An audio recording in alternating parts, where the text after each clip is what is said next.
Hello, everyone. My name is Adam Williams, and you are listening or perhaps watching to another episode of Retail Redeveloped. Very excited today to be joined by Mr. Paul Brenner. Paul is here to talk to us about Vibenomics. Now, Paul is an entrepreneur. He's a leading new technology, IT, mobile, cloud, location-based audio data, attribution and insights for marketing, media, and entertainment or other industries. Now, that is a mouthful. And I don't think that I'm doing a very good job of introducing what it is you do and what it is you're passionate about. So, Paul, do me a favor, throw me a lifeline, explain to me what you guys do at Vibenomics and why the listeners of Retail Redeveloped should be excited about what you guys have going on. All those words, I think, just described all 25 years of my life. each word was a part of my life. Kim likes to make it simple for me. She knows if she makes it complicated, I'll make a mess of it. No, that's great. So it's funny, Vibenomics, and you asked me before we started to pronounce it correctly, but the way we always say it is the vibe of your retail location meets the economics of your business, right? And so that's the origin of the word. And I think that really encapsulates what it is that we do. We really care a lot about the consumer walking into the retail shop and enjoying what they're hearing. We want them engaged in our audio experience first, and then we take that engagement and use technology to target advertising, help us make money, help the retailer make more money. Well, Paul, let's take a step back. Explain to everybody kind of who you are, how you got started in this business, and what led you to be the CSO for this company, and just explain to us kind of how you got here. Yeah, my background comes from more traditional media, then led into more e-commerce and digital space, right? So 25, 30 years of radio, television, ad spending across different mediums, publishing, websites, eventually smartphone, location-based businesses. And when I left that world, I found these guys that had started about 3 years ago. And it was a local investment arm, High Alpha, and a couple others, Exact Target background, really enterprise software guys. And they had this SaaS-driven, really premium audio, music, and messaging service. And that's what we're trying to sell. They were trying to sell out to the bathroom in an airport or a donut shop or a car wash or whatever, this premium music and messaging service it was an awesome tech platform. I was so excited about it when I started meeting with them, and it was just overpriced for the medium, right? For the competitive space. So I looked at it with them and I said, guys, you have an advertising business here. This is a platform that can enable, so many great things, product targeting in the store.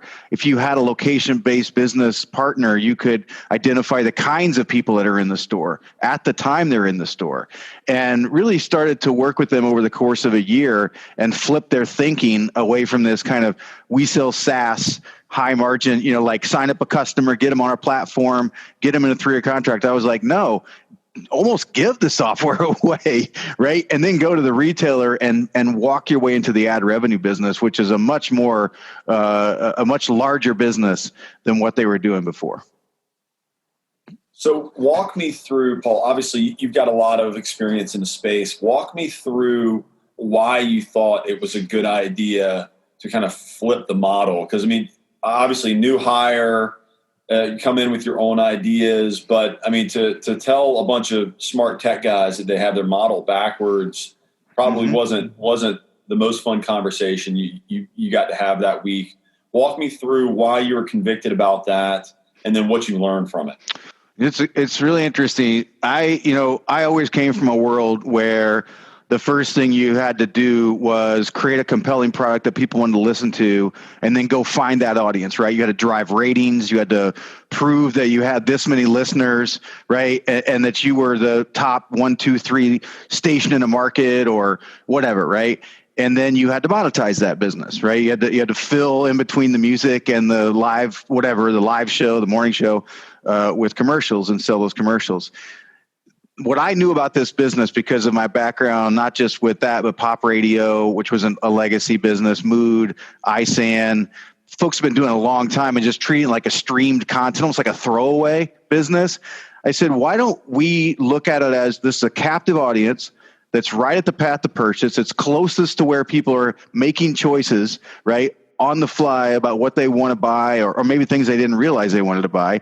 They're a captive audience. If I go for, to steal the word, really high ratings amongst that shopper, right, and have an influence on them, that is better than being the next streaming app or being the next morning show, right? This is half of the American population go to Kroger every month, right? Why can't we engage them and entertain them, and then use that to go out and get not just shopper marketing dollars or low end like distribution dollars? How do we prove that's an effective audience to the brand, right? Get up the chain, get to the national agencies, get to the brand awareness. Here's an example of the kind of share I think you can get. Here's the kind of money that comparatively to the SaaS business you're trying to build. And that is really what got me excited, and ultimately what got them excited, because they started seeing the margin, they started seeing, right, the ability to really get into a place that they were never going to get to if they just viewed it as a SaaS audience. So walk me through how you guys can monetize that customer, because you made an interesting call right there that, I mean, you have half of the people in the freaking country walking in and listening to your to what you guys have to say. How do you take that and do more than have a little bit better elevator music than the next guy? Like what is you guys' secret sauce? What are you offering to a company as massive as Kroger, who is actually making a big push into the Carolinas right now as well? How do you guys engage? What is your secret sauce? Right. And so our number is actually about 200 million uniques a month that hear our product. It's actually about 6 times the size of Pandora. But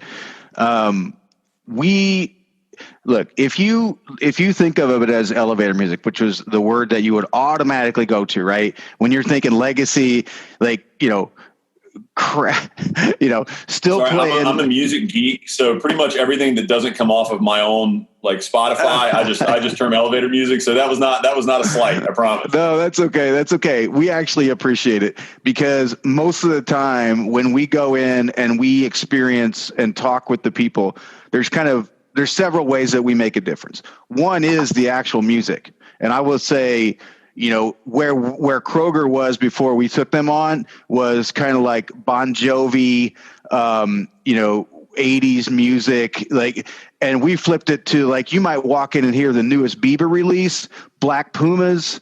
It could be like this, wow, what was that song? Right.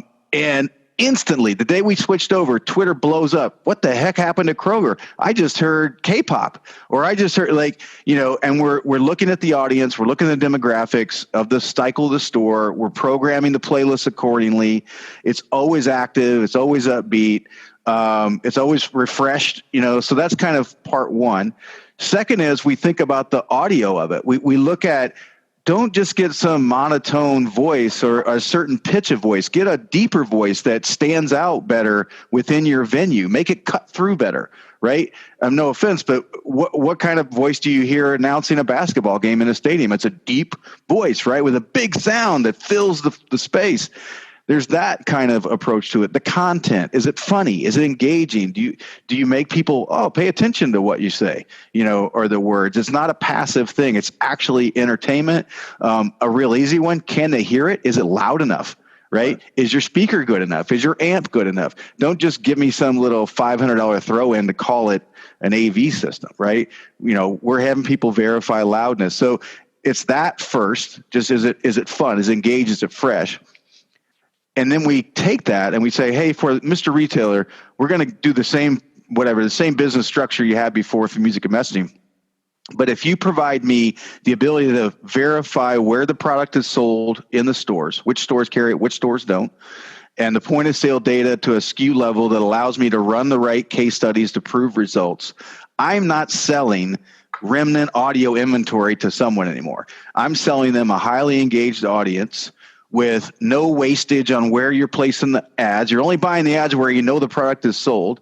And we're going to guarantee you the results through a lift study or a ROAS study when you're done. Let me simplify that, because you're talking, like, I'm going to be honest with you, a ROAS study I missed that in return on ad spend. Return on ad spend. Thank you. I mean, I'm a dumb real estate guy, man. If somebody told you anything differently, then you were missold. So let me dumb this down. We're having a special today on Chobani yogurt on aisle 7. It's buy one get one. You take those. You take that information and see if when you play the Chobani ad, Chobani sales are increased and what percentage. That's right. And even before that, we're saying you got it, man. It's Monday morning. Dude, you got it. I'm not going to use any more acronyms on you. I'm going to be acronym free for the rest of 30 minutes. Yeah, we call that AF. So more importantly, so think about this. We're looking at so let's say you've got a game coming out, a new game console game, right?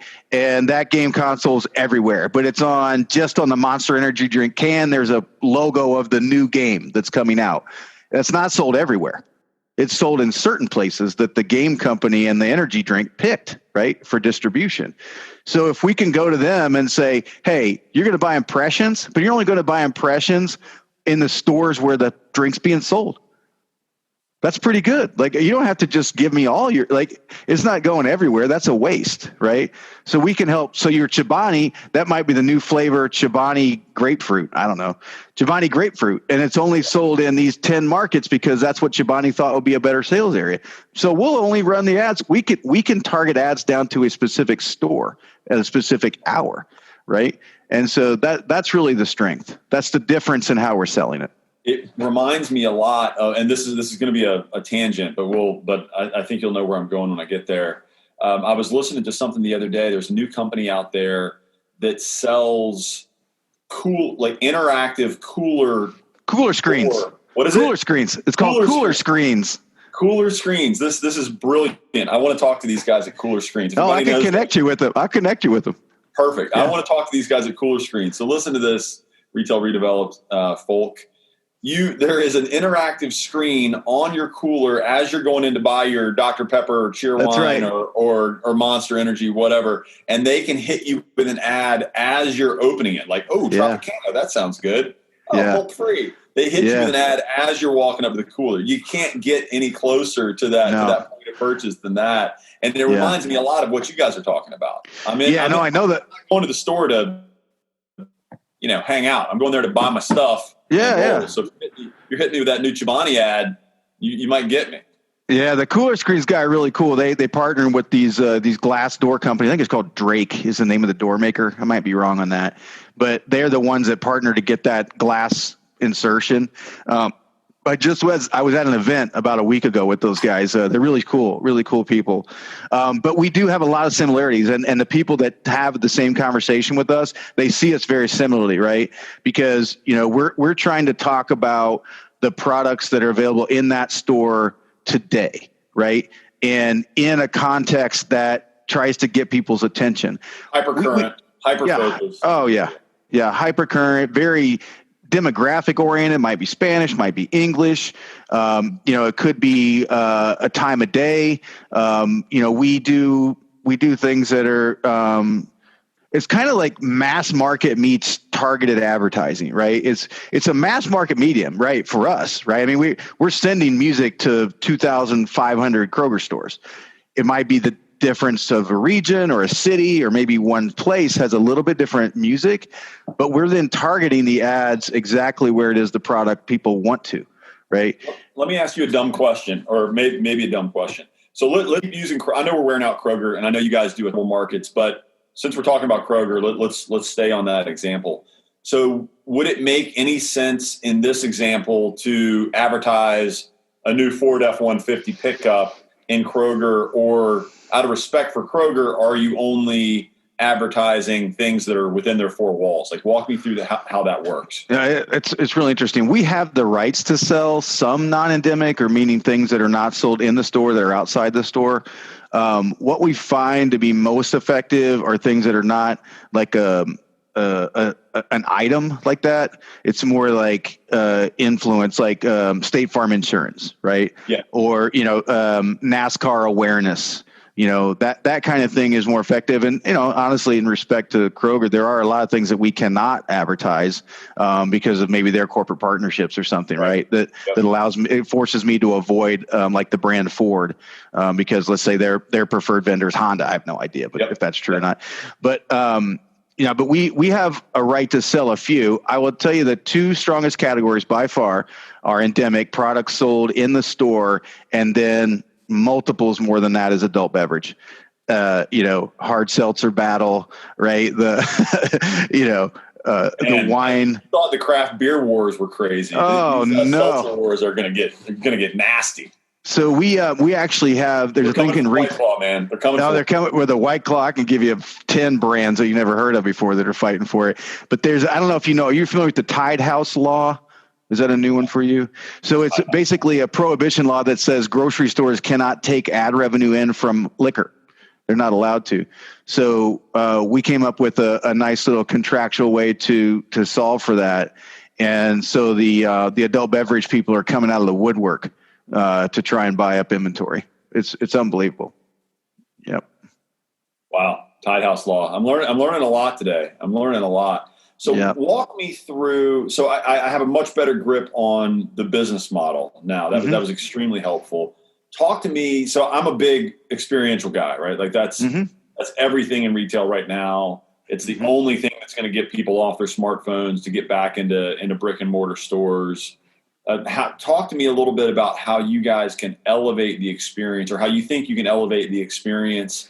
Because I completely understand how you're making money now. I understand why Kroger, that's almost found money to Kroger. I assume they're paying you and maybe they get some kind of kickback on the advertising. So that to me is just an absolute value add. But talk to me about, like, let's take it out of Kroger. Let's take it to, badass oyster bar that's around the corner that, maybe has 5 units. So they're not true mom and pop, but they're not private equity backed. They're not a huge franchise or a huge corporate based entity like Cheesecake Factory or something like that. Do you think that you guys can add value to a group like that? Or maybe it's a cool clothing shop, maybe not a restaurant, but can you guys add value to a group like that, or do you really need to play in that 100 plus units, 1,000 plus units kind of arena? Yeah, we started, when I first started, it was several thousand locations that were running it, and it was a broad spectrum, kind of like what you're throwing out there, right? It might have been a oyster bar, or it might have been a suntan city, or it might have been Sky Zone parks, jump parks, or down the list. Now we had airport bathrooms. I mean, you name it. We were everywhere. Donut shops. And what my analysis was coming in was that they're all losing you money because they all have the expectation of a certain amount of service for a certain amount of price. But when you look at how many units per hour you can fit into that unique environment, it was never going to make money, right? Because they're all about just constant music, right? Just uninterrupted, constant music because of the mood of the place. So, we got to a place where we use a company called SafeGraph. I don't know if you know those guys or not, but they're a location-based measurement company. They track smartphones moving inside and outside of the polygon around a business. They basically draw walls from space, right, on Google Maps, and then they count geofencing kind of thing, like right? Geofencing at a wall level, at a brick and mortar wall level. And then they tell you who the person is, not specifically, but by demographic or whatever. And so we look at that and we would say, we need at least this many minutes of dwell time in a place that has at least this much product to buy. And that's who we're going after. Right. So we shifted. We attrited on purpose. We attrited a bunch of restaurants that, COVID did too, but a lot of other things that were going down because we were not generating. We have to get like 12 units an hour with a dwell time of at least 15 minutes or, something like that. I don't know. That's not the exact numbers, but it's a formula. Right. And so where we land, to point your question, is we started a grocery and C-store because it's the most people with the most product to buy. Right. In the most locations, 155,000 C-stores in the country. Just about everybody goes to one. 60,000 grocery stores. Everybody goes to one. And then we'll move down the chain, sporting goods, pet stores, right? Those are kind of our future looking retail locations? Yep. It's a great question. We found it really difficult. People loved our music. That's fine, but they don't want to pay the price to have the great music content that I have to monetize through advertising. Right. That makes total sense. Yep. So how are you guys, you brought up COVID, and obviously no retail podcast is complete unless we talk about COVID. Talk to me about how you guys are looking at the kind of flight from brick and mortar retail. Like how are you guys dealing with it or planning for it in the future? Obviously, let's just go back to Kroger since we're wearing them out. It's as often that DoorDash is showing up, or whatever, Instacart or one of those guys is showing up at my door now, as it is that I'm going to Kroger, I'm going to Harris Teeter, I'm going to whatever it is, Walmart, which it's funny that people make fun of me because I shop at Walmart. Walmart is freaking awesome. If you haven't done their new app, it's the same freaking brands that you're paying for, and it's 25% less, and they deliver it. It's crazy. My wife thinks it's hilarious that I go to Walmart. Yeah, and I do too. By the way, I don't freaking love Walmart, man. I'm a value oriented guy. Yeah. How are you guys planning on dealing with that attrition from brick and mortar? And obviously you guys aren't the answer to it, but I'd love to hear kind of how you guys are preparing for it. Well, I mean, we have a lot of startup friends. We have a lot of scale up friends. We have a lot of just general business friends. Me and, their founder, when we were very lucky, COVID jumped our business by 3x. I mean, it grocery and C-store, we're essential businesses, right? So we actually saw grocery go up. They were about 18 and a half minute average dwell time. They jumped over 21 minute average dwell time, which is a lot for us, right? I mean, that's percentage wise when you're trying to flip impressions. So we closed Kroger in the middle of COVID. Like that's when we signed the deal, So our challenge was finding manpower to get the sites installed correctly and all that stuff. But so that actually benefited us and helped kind of attrit some of the folks. Like the trampoline park shut down. We had 350 of them, and they just went away. There was no saving them in COVID world, right? So that happened. Looking forward, I mean, look, we have data analysts that spend a lot of time looking at foot traffic trends, right? It's not as scary as they say, I think, in media. I mean, we see little blips. The C-store and grocery store have actually sustained and kind of held the line, post-COVID. I'm sure there's a downfall at some point, but I don't know. When we talk to the folks, not just Kroger, well, let's say it's Albertsons brand or the Ahold Delhaize brand, or anybody that we've talked to across the board. They're fighting like crazy too, right? They don't think everybody's just going to get their groceries delivered, right? Or everybody's going to click trip you and have somebody else pick up your groceries and you meet them out front. It's going to increase, but it's still an experience for someone to go in there and look at their produce or look at the range of offers. I kind of think of it this way. My wife gets her groceries delivered because we have 3 kids and I work all the time. And no matter what happens when she gets her groceries delivered, there is some percentage that was 100%. The wrong thing, right? Or, drives me freaking nuts. I know. Like, who picked out this avocado? Who did this? Or I think, our kids say they wanted this brand of a cookie. I don't know what it is. And they were not there. So they just picked a different one. And so, kids. I'm not like oatmeal raisin instead of chocolate chip. So I think there's still that aspect of it. I don't know what the right answer is. I will say that, there's the data side. We do pay attention to it. We use SafeGraph. We look at trends. We're definitely aware of it. We kind of know where the time of day is shifting. We know what markets are seeing it more than others.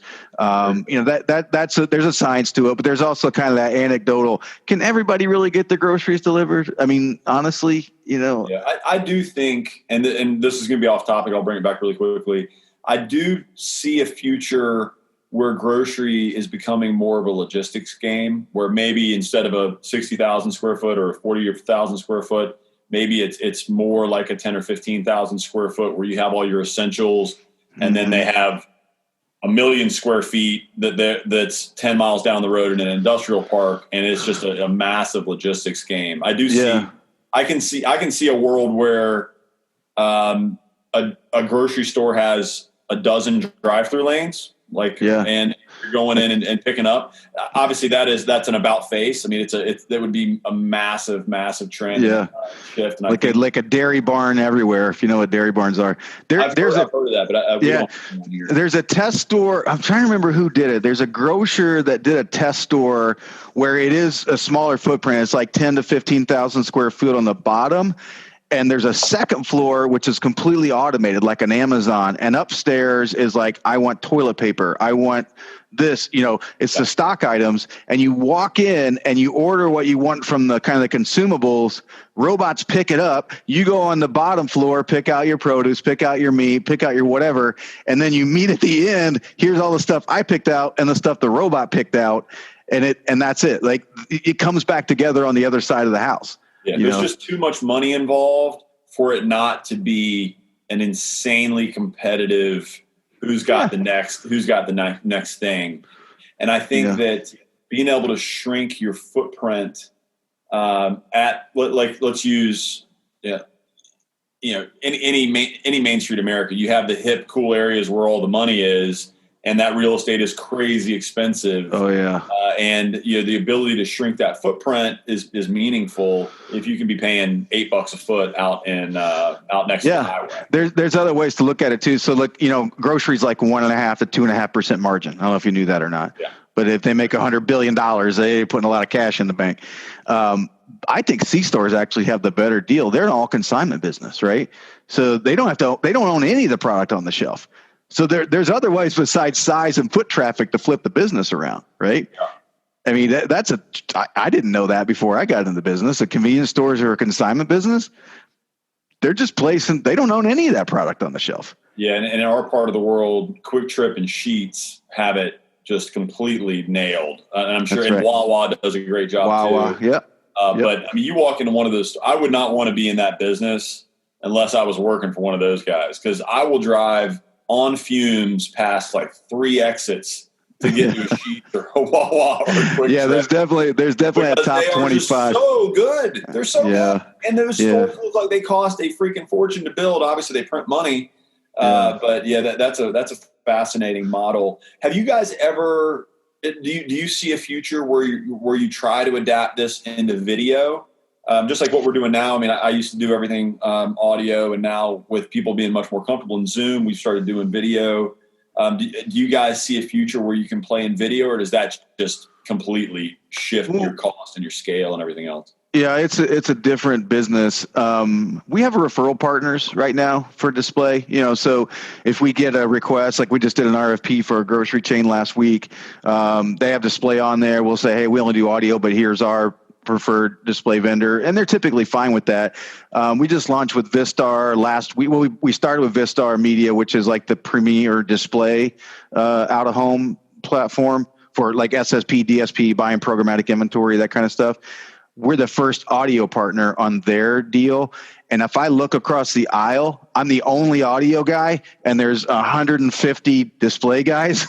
It's like, How do I get that? I'd probably acquire. I mean, I wouldn't even try to build something, right? I would just acquire. And there's people so far out ahead. I mean, the easy ones are Clear Channel and Captivate and so many. And in that case, it's a real estate game. Honestly, it really is. You can't just have a sign in a store. You got to have some big boards. You got to have some, you got to have diversity to really do well in that business. And I think we found a sweet spot.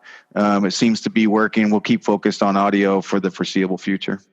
Well, Paul, you've already been extremely generous with your time. Before we wrap things up, do me a favor, tell people how they can figure out more about what you do, what Vibenomics does, and learn a little bit more about kind of the technology and the process and what you guys do. Yeah, we look at our business as retailers and advertisers, right? So, either one can be, can reach us through Vibenomics.com. It's an easy way to just click on a button and somebody will get back to you pretty easily. We have some retailer referral folks that we can connect them with and learn more about us other than just our voice. The advertiser side, we are actually we have a panel coming up. Are you familiar with Pat the Purchase Institute? I'm not. It's P2PI, P the number 2 PI. It's like the largest association for both retailers and CPG, consumer packaged good advertisers. They have a big show once a year called Expo, EXPO. And we are presenting some case studies, and we have a panel with 3 really high-powered executives this year. So I would say anybody in your retail space, we're actually on the second day, which is the whole day is dedicated to the in-store experience. And we're falling under the experiential panel. So that's a great way to learn a lot more about us, because we'll have not only the panel, but a virtual booth. But anybody can visit the website Vibenomics.com. If they click on either retailer or advertiser, one of those team members are going to get back to them pretty quickly and have a conversation. That's awesome. Well, Paul, you've been so gracious with your time. I really appreciate you coming on. I learned a ton about everything about your business, and I feel like I learned a ton about how the next generation of in-store advertising really works, and I really appreciate it. It was a lot of fun. Yeah, thanks, man. We had a good time together. I appreciate the conversation.